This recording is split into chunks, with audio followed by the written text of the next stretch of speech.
Hey everyone, and welcome back to my channel. Today, I'm going to be talking about the difference between Quickbase homepages and dashboards. I know that a lot of people get these two terms confused, so I wanted to take some time to explain the difference. Before we get started, I want to say that this video is for beginners. If you're already familiar with Quickbase, you might want to skip ahead to the next section. What is a Quickbase homepage? A Quickbase homepage is the default page that you see when you log in to Quickbase. It's a great place to put your most important information, such as recent updates, upcoming events, and links to your most used apps. What is a Quickbase dashboard? A Quickbase dashboard is a custom page that you can create to display specific information.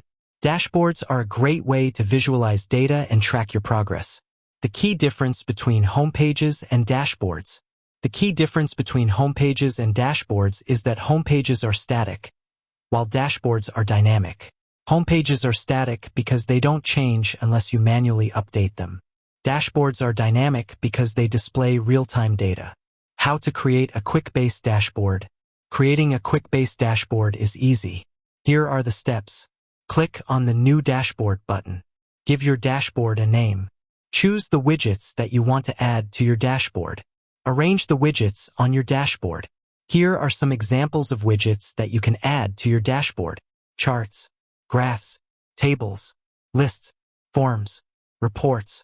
Once you've created your dashboard, you can customize it to your liking. You can change the colors, fonts, and layout of your dashboard. Using dashboards to track your progress. Dashboards are a great way to track your progress. For example, you could create a dashboard that displays the number of leads that you've generated each month. Or you could create a dashboard that tracks your sales pipeline.